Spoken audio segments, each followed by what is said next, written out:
So yes, as the title and the thumbnail would imply, there is a threat, promise, warning that the price of beer in a pub is going to go up by about 40p a pint in the new year in order to compensate for Boris's complete clusterfuck of regulations and rules and lack of clarity when it came to communicating such to the public, which has caused a massive raft of cancellations within the hospitality industry over the festive period, where obviously they make a lot of money. Now, there are quite understandably a large number of people saying, well, this will be the end of pubs. This is the final nail in the coffin for the pub and hospitality industry. And I totally understand, like I say, why people would believe that to be the case. But however, as a regular visitor, user, if you will, of pubs, I would say that the nails in the coffin started a long time ago, even pre-COVID.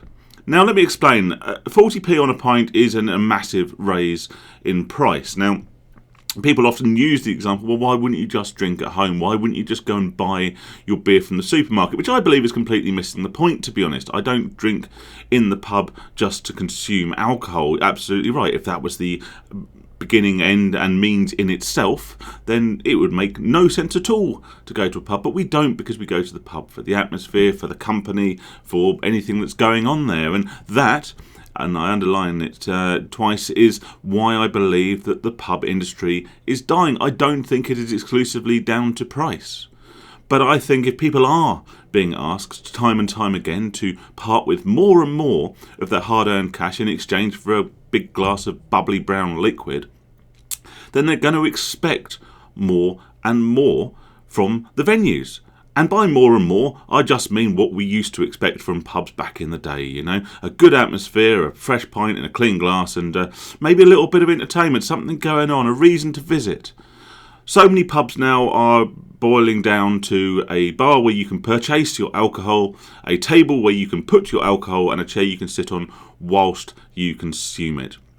The pool teams, the darts teams seem to be long gone in the vast majority of venues. The quiz nights, the bingo nights, the meat raffles, all of that sort of thing that we used to love and enjoy as part of the great British pub experience seem to be dying a death. And they're dying a death to be replaced with sort of neon lit, brightly coloured American diner style bars where you can't really enjoy your pint in peace because there's screaming kids running about the place with their overweight, chavvy parents bellowing at them from the other side of the room while they munch on their £5 meal deal burgers, whilst completely disregarding the disruption they're causing to people who may have been at work all day. Obviously, they haven't. They've been there in front of Lorraine and Loose Women and whatever comes after that. Homes Under the Hammer, I believe. So, I think if people are going to continue to use pubs in spite of this consistent and unrelenting increase in both the duty and the general pricing of beer in response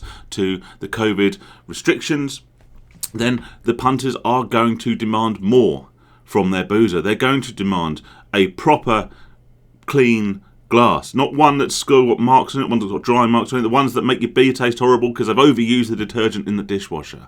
They're going to ask for a pint that actually tastes right.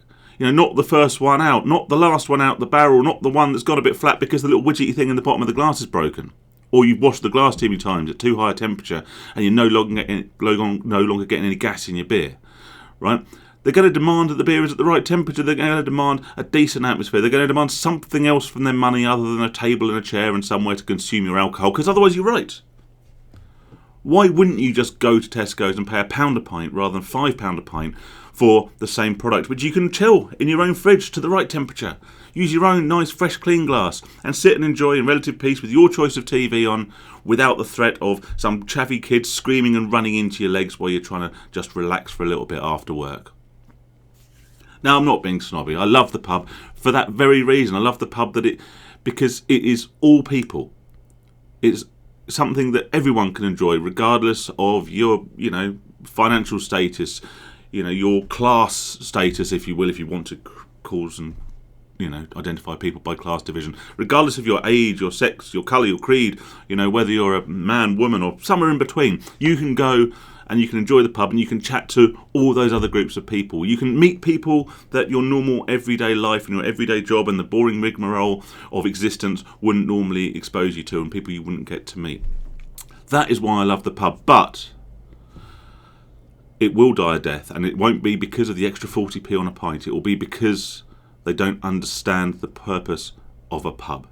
Yes, you might be making a little bit extra money now by selling fruit shoots and £5 burger meal deals, but ultimately, once you lose your core audience, then the pub will die. Certainly the pub as we know it will die, and it'll all just become neon lit Frankie and Benny's rip-offs, and I certainly won't be consuming my pint of lager in one of those. So, yes, the unrelenting march of price hikes because of COVID and because of the restrictions and because of Boris's buffoonery is somewhat irksome to a pub goer such as myself.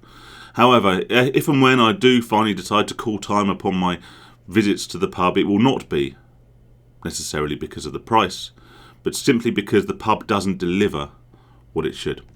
Stay safe and sane. All the best.